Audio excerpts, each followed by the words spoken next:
उत्तर प्रदेश में योगी सरकार का दूसरा कार्यकाल शुरू हो गया है।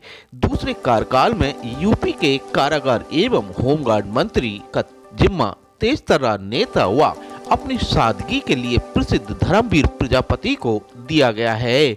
उनकी कारागार व होमगार्ड विभाग में क्या क्या योजनाएं हैं, इन तमाम मुद्दों को लेकर उनसे बात की हमारे चीफ एडिटर अनिल सैनी ने, जिसका उन्होंने बड़ी ही सादगी से जवाब दिया।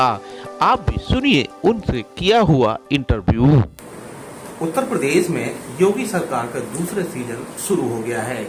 दूसरे सीजन में उत्तर प्रदेश के कारागार एवं होमगार्ड मंत्री बनाए गए हैं तेज तर्रार नेता धर्मवीर प्रजापति। मेरे साथ बात करने के लिए मौजूद है यूपी के कारागार एवं होमगार्ड मंत्री धर्मवीर प्रजापति। उन्हीं से बात करते हैं कि उनकी क्या योजनाएं हैं कारागार एवं होमगार्ड विभाग में परिवर्तन लाने की और कौन सी नई योजनाएं वह लागू करेंगे। सर, आपका बहुत बहुत स्वागत है। धन्यवाद। सर, कौन कौन सी आप नई योजनाएं लागू करेंगे इसमें और क्या रणनीति है आपकी कारागार को और होमगार्ड को सुधारने का? देखिए, सबसे पहले हमने मंत्री पद का पदभार लिया नहीं था जी। उससे पहले ही हमने एक निर्देश दिया कि सभी जेलों में गायत्री मंत्र का उच्चारण हो। इसके पीछे रहस्य ये था कि कैदी आपस में पूरा दिन और रात बैरक में रहते हैं, आपस में वही नकारात्मक चर्चा करते होंगे। हमारे मन में ये था, तूने ये कर दिया, मैंने ये कर दिया।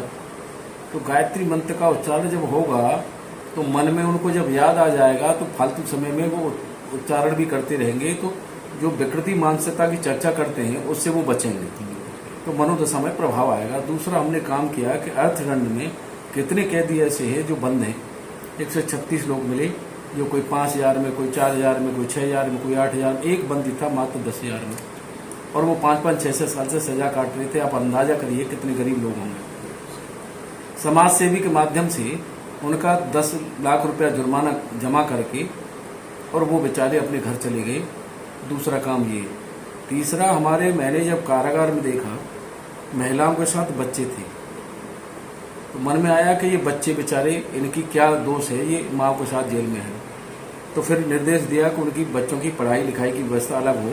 बैरक में माँ के साथ सोने जब ही जाएं जब रात का समय हो, दिन में अपने खेलें कूदें, बाहर पढ़ाई लिखाई की व्यवस्था उनकी रहे, ये निर्देश दिया। तीसरा, हम सभी बंदियों को, महिला हो चाहे पुरुष हो, उनको हमारे मोदी जी का जो सपना है, हमारे योगी जी का जो सपना है आत्मनिर्भर भारत बनाने का, आत्मनिर्भर उत्तर प्रदेश बनाने का, उसी में एमएसएमई के माध्यम से उनको ट्रेनिंग कराएंगे और उनके बनाए हुए प्रोडक्ट को मार्केट में लाएंगे। अगर वो मान लो सीखेंगे तो बाहर, उसके पीछे हमारा रहस्य ये है कि वो कुछ न कुछ काम सीख करके जब सजा पूरी हो तो बाहर जाएं, तो अपना रोजगार करें। तीसरा, एक बहुत बड़ा काम ऐतिहासिक हुआ है। आदरणीय मुख्यमंत्री ने बहुत बड़ा काम किया है कि 60 साल की सजा, आजीवन कारावास की सजा के साथ साथ 60 साल उम्र और पूरी करनी होती थी।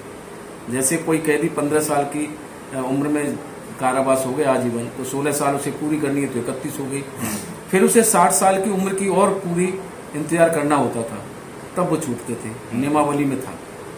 अब आदरणीय मुख्यमंत्री से जब चर्चा हुई, चर्चा के बाद में उन्होंने स्वीकार किया कि हाँ, ये 29 साल की सजा बेवजह भोग रहे हैं। जो किया है उसकी तो 16 साल उन्होंने सजा काट ही ली। उसमें जो है संशोधित किया, संशोधित करके भी शासनादेश लागू कर दिया। 60 साल की उम्र थी, वो बंदिश थी, वो खत्म कर दी। अब कैदी, आजीवन कारावास वाला कैदी अपनी सजा पूरी करने के बाद भी घर चला जाएगा। ये बहुत बड़ा ऐतिहासिक काम हुआ है। और भी हम इसमें सुधार करने का जो भी वो कर सकते हैं वो करने का प्रयास करेंगे। जो नियम के अंतर्गत होगा उसी आधार पे हम बहुत करेंगे आगे। और इच्छा है कि कैदी जब घर से, जेल से अपनी सजा काट के बाहर जाएं तो बदला हुआ इंसान मिले, तो उसके पड़ोस के लोग, गांव के लोग, मोहल्ले के लोग देखें कि अंदर से भी सुधार करके आया है। अगर ये मैसेज हम दे पाए तो मैं मानता हूं कि बाहर जो लोगों के मन में विकृतियां होंगी उसमें भी कमी आएगी। ये मेरा मानना है। बहुत बहुत धन्यवाद। Thank you. तो ये थे हमारे साथ यूपी के कारागार एवं होमगार्ड मंत्री धर्मवीर प्रजापति। अनिल सैनी,